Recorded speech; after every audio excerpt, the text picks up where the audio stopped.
Hello viewers, welcome to Tamil சிகரம். நீங்கள் இதுவரைக்கும் பலவிதமான விமான விபத்துகள் பற்றி கேள்விப்பட்டிருப்பீங்க. ஆனால் நடுவானில், அதுவும் 33,000 அடி உயரத்தில் 2 விமானங்கள் நேருக்கு நேர் மோதி விபத்துக்குள்ளானதை பற்றி கேள்விப்பட்டிருக்கீங்களா? அப்படிப்பட்ட கொடூரமான விமான விபத்தை பற்றி தான் இந்த வீடியோவில் நாம் பார்க்க போகிறோம். 2 விமானங்கள் நேருக்கு நேர் மோதும் அளவுக்கு என்னதான் தவறு நடந்தது, இந்த தவறுக்கு யாரெல்லாம் காரணம்னு வாங்க பார்க்கலாம்.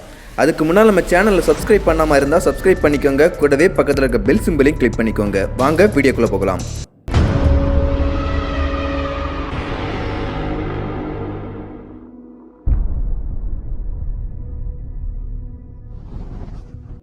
இந்த கோர விபத்து 1976 வருடம் செப்டம்பர் 10ஆம் தேதி குரோசியா நாட்டில் இருக்கிற ஜாக்ரப் என்ற இடத்துல நடைபெற்றது.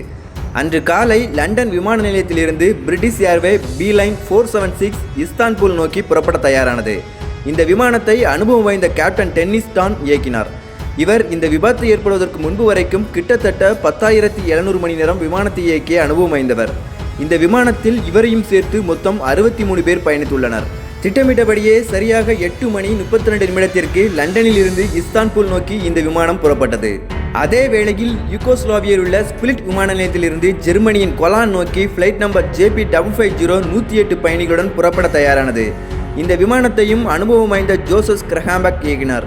இவரும் கிட்டத்தட்ட 10,000 மணி நேரம் விமானத்தை இயக்கிய அனுபவம் வாய்ந்தவர். இந்த விமானம் காலை 7 மணி 45 நிமிடங்களுக்கு புறப்பட்டிருக்க வேண்டும். ஆனால் ஒரு சில காரணங்களால் காலை 9 மணி 48 நிமிடங்களுக்கு ஸ்பிலிட் விமான நிலையத்திலிருந்து புறப்பட்டது. இந்த 2 விமானங்களும் திட்டமிட்டபடியே சரியாக தான் பயணித்துக் கொண்டிருந்தது. ஜாக்ரப் விமான கட்டுப்பாட்டு அறையை தொடர்பு கொள்வதற்கு முன்பு வரைக்கும் விமானங்களுடைய வழித்தடம், உயரம் மற்றும் வேகத்தை தீர்மானிப்பதே இந்த விமான கட்டுப்பாட்டு அறைகள் தான். இந்த ஜாக்ரப் விமான கட்டுப்பாட்டு அறை ஐரோப்பாவின் மிக பரபரப்பான மற்றும் அதிகப்படியான விமானங்கள் பயணிக்கிற பாதையில் அமைந்துள்ளது. இந்த கட்டுப்பாட்டு அறையின் கட்டுப்பாட்டு பகுதி வடக்கு ஐரோப்பாவில் இருந்து தென்கிழக்கு ஐரோப்பா வரைக்கும் உள்ளது. இதன் காரணமாக அதிகப்படியான விமானங்களை சமாளிப்பதற்காக 25,000 அடிக்கு கீழே பறக்கும் விமானங்களை லோவர் செக்டார் டீமும், 25,000 அடி முதல் 31,000 அடி வரைக்கும் மிடில் செக்டார் டீமும், 31,000 அடிக்கு மேலே அப்பர் செக்டார் டீமும் விமானங்களின் போக்குவரத்தை கவனித்துக் கொள்ளும். சரியாக 10 மணி 4 நிமிடத்திற்கு B-லைன் 476 இலிருந்து ஜாக்ரப் கட்டுப்பாட்டு அறைக்கு யூகோஸ்லாவின் வான்வெளியில் நுழைந்து விட்டதாகவும் தற்போது 33,000 அடி உயரத்தில் பறந்து கொண்டிருப்பதாகவும் சரியாக 10 மணி 14 நிமிடத்திற்கு ஜாக்ரப்பை கடந்து செல்வோம் என்றும் தகவல் தெரிவிக்கப்படுகிறது. அப்போது கட்டுப்பாட்டு அறையின் அப்பர் செக்டார் டீமில் இருந்த கிராம்டியர் தாசி உங்களுடைய தகவல் பெறப்பட்டதாகவும் தொடர்ந்து அதே உயரத்தில் பறக்கும்படியும் கட்டளையிடுகிறார். இதுதான் B-லைன் 476 கடைசியாக ஜாக்ரப் கட்டுப்பாட்டு அறையை தொடர்பு கொண்டது. அதே நேரத்தில் விமானம் JP550 கட்டுப்பாட்டு அறையின் மிடில் செக்டார் டீமில் ஏர்ஜெவக்கை தொடர்பு கொண்டது. தாங்கள் தற்போது 26,000 அடி உயரத்தில் பறந்து கொண்டிருப்பதாகவும் இன்னும் உயரத்தில் பறப்பதற்கான அனுமதியும் கேட்கின்றனர். ஏற்கனவே 28,000 மற்றும் 31,000 அடி உயரத்தில் விமானங்கள் பறந்து கொண்டிருப்பதால் 35,000 அடி உயரத்தில் பறக்க அனுமதிக்கிறார் ஏர்ஜாவேக்.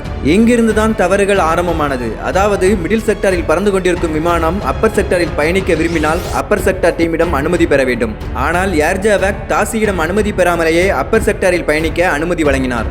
JP550 விமானியோ கண்முன் இருக்கும் விளைவை அறியாமல் அப்பர் செக்டார் டீமையும் தொடர்பு கொள்ளாமல் விமானத்தை உயர்மட்டத்திற்கு ஏற்றத் தொடங்கினார். இவ்வளவும் நடந்து முடிக்கும் பொழுது நேரம் சரியாக 10 மணி 7 நிமிடம் 40 நொடி. அப்பர் செக்டாரை கவனித்துக் கொண்டிருந்த தாசி மற்ற விமானங்களை கண்காணித்துக் கொண்டிருந்தார். 10 மணி 12 நிமிடம் 3 நொடிகளுக்கும் JP550 விமானம் 32,000 அடி உயரத்தில் அடைந்த பிறகும் கூட அதனுடைய கட்டுப்பாடு மிடில் செக்டார் டீமிடமே இருந்துள்ளது. அதன் பிறகே அப்பர் செக்டார் டீமை 134.45 அலைவரிசையில் தொடர்பு கொள்ளுமாறு அறிவுறுத்தப்பட்டுள்ளனர். சரியாக 10 மணி 14 நிமிடம் 4 நொடிக்கு ஜாக்ரப் அப்பர் செக்டாரை தொடர்பு கொண்டது JP550. தாங்கள் சரியாக 10 மணி 14 நிமிடத்தில் ஜாக்ரப்பை கடக்கப் போவதாக தகவல் தெரிவிக்கப்படுகிறது. இதை கேட்டதும் தாசி, இப்பொழுது நீங்கள் எந்த உயரத்தில் பறந்து கொண்டிருக்கிறீர்கள் என்று கேட்க, சரியாக 32,700 அடி உயரத்தில் என்று JP550 பதில் வருகிறது. நடக்கப் போகின்ற விபரீதத்தை உணர்ந்தார் தாசி. ஏனென்றால் அதே உயரத்தில் தான் B-லைன் 476 ஜாக்ரப்பை 10 மணி 14 நிமிடத்திற்கு 33,000 அடி உயரத்தில் கடக்க இருந்தது. இதனால் JP550 உங்களுக்கு முன்னால் உங்களுடைய இடது பக்கத்திலிருந்து வலது பக்கமாக ஒரு விமானம் வந்து கொண்டிருப்பதாகவும் உடனே உங்களுடைய உயரத்தை குறைக்குமாறும் உத்தரவிடுகிறார் தாசி. அத்துடன் JP550க்கும் கட்டுப்பாட்டு அறைக்குமான தொடர்பு துண்டிக்கப்படுகிறது. தாசிக் உடனே B-லைன் 476ஐயும் தொடர்பு கொள்ள முயற்சிக்கிறார். ஆனால் எந்த ஒரு பதிலும் இல்லை. தொடர்ந்து JP550 மற்றும் B-லைன் 476ஐயும் தொடர்பு கொள்ள முயற்சிக்கிறார். ஆனால் 2 விமானங்களிடமிருந்தும் எந்த ஒரு பதிலும் இல்லை. சரியாக 10 மணி 18 நிமிடம் 12 நொடிகளில் ஜாக்ரப் கட்டுப்பாட்டு அறைக்கு ஒரு தகவல் வருகிறது. லுப்தான்சா கேப்டன் காலிங், இங்கு 2 விமானங்கள் நேருக்கு நேர் மோதி மிகப்பெரிய புகைமூட்டத்துடன் பூமியை நோக்கி விழுந்து கொண்டிருப்பதாக தகவல் வருகிறது. அவ்வளவுதான். இந்த விமானங்களின் உடைந்த பாகங்கள் கிழக்கு ஜாக்ரப்பில் இருந்து கண்டுபிடிக்கப்பட்டன. இந்த சிறிய தவறு 2 விமானத்திலும் பயணித்த பயணிகளின் உயிரை பறித்தது.